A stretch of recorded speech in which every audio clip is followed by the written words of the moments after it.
Today is April 7th, and I have two letters for you, one English and one in Arabic. Let me start with the English one. Dear editor, most religious people tend to trap themselves when they believe God had revealed the whole truth to them. Few of them ever asked why God sent all religions before man ever became intelligent enough to record all the facts, to prove them beyond a shadow of a doubt. I believe the fact that Jesus is coming back is a sign that he did not complete his message. That's why he's coming back. I believe the Holy Quran is God's last book. And the evidence is that all Muslims are yet to understand the Arabic language in it for the last 1400 years. The Holy Quran speaks of creatures living out there in space called jinn, who were in contact with man before the time of Moses. They will come back again. They are the ones who built many statues for King Solomon, including the pyramids. They will come back again to protect man from himself when man becomes intelligent enough to know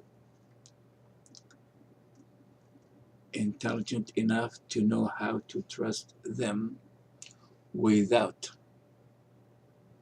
doubting the source of all religions from God. Religions do preach that there have to be a struggle between good and evil in order to get a life out of a life. Likewise, you have to have a positive and negative to get a juice out of a battery. No one can be sure of the future.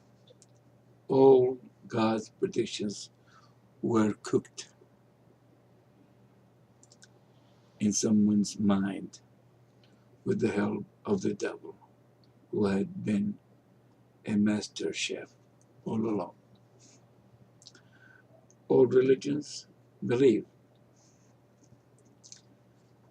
the devil is an angel with special knowledge and authority granted to him to do a job that was assigned to him by God. It was said in all religions that all angels had delegated powers, and the devil is one of them. The devil cannot do his job if we all agree with him or all hate him, because if we all do hate him or love him, we will be distinct in few generations' time. God sent the Holy Quran as his last book before man ever become intelligent enough to understand it, to serve man in different times. When man was intelligent enough to know better, he will know more about the Holy Quran. That's why God never sent any religions after man became intelligent. The Holy Quran is the one that have the knowledge we need for generations to come.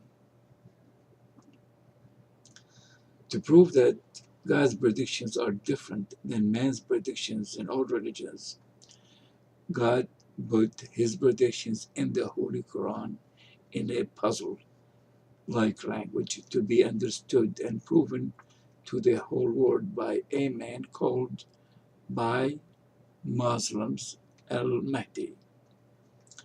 Al-Mahdi is the one who will put the puzzle together in order to interpret each verse, proving God's intent rather than man's opinion. He will back up his interpretation by finding connections to each verse in no less than 10 different surahs from the Holy Quran. God never made predictions for man to understand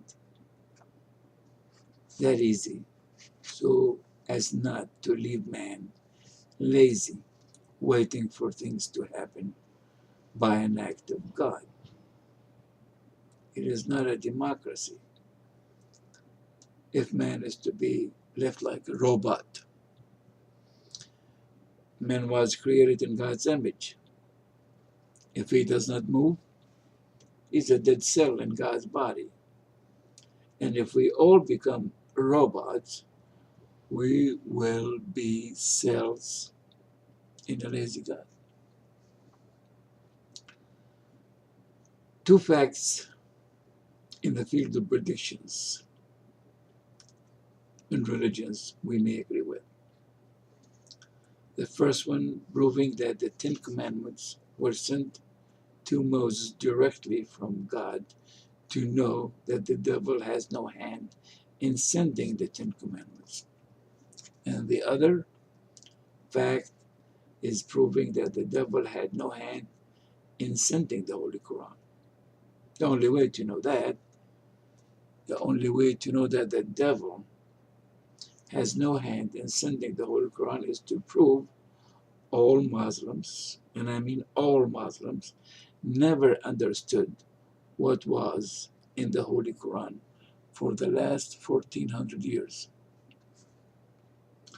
Once it becomes proven by al-Mahdi that the Muslims never understood what is in the Holy Quran, the leaders will declare his existence in one night, thereby making the people believe in him and all predictions he spoke of from the Holy Quran. Al-Mahdi's message must be focused on the most objective and intelligent minds. He must put the puzzle together from no less than 10 different surahs in order to come up with the right interpretation to each verse by giving God's intent instead of man's opinion. Anyone who claims to know what the future will look like is a drowned one in an ocean of emotions.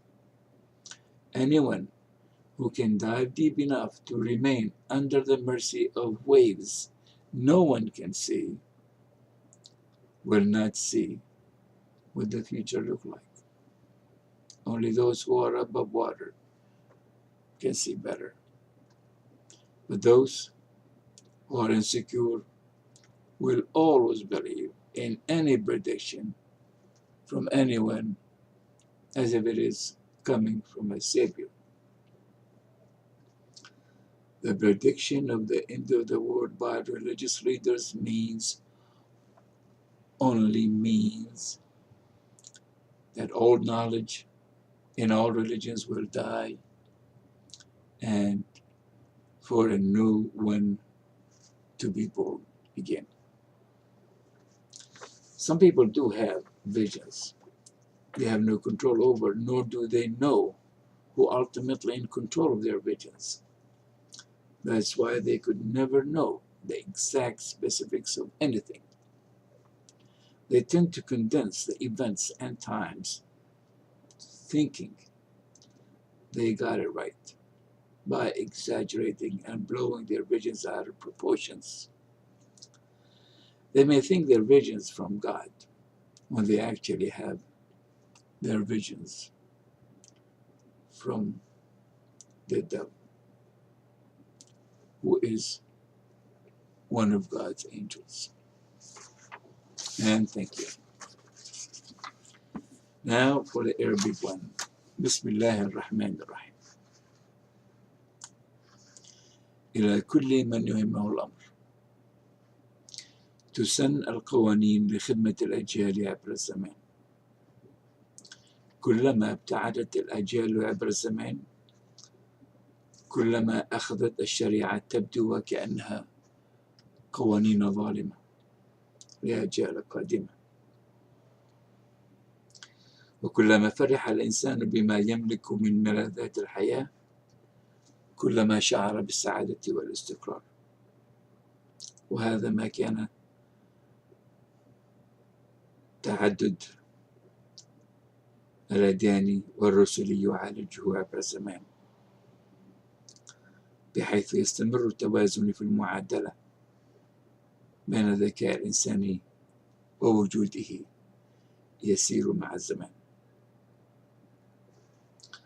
في الشريعة الإسلامية من القوانين ما يبدو اليوم وأنها قوانين ظالمة،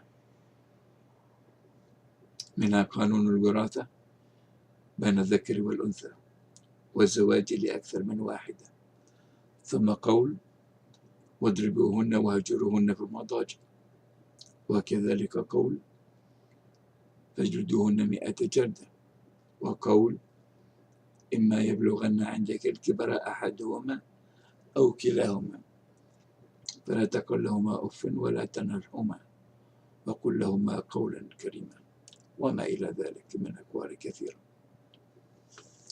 قانون الوراثة وقول للذكر مثل حظ الأنثيين فيه حماية لمستقبل الأحفاد قبل آبائهم.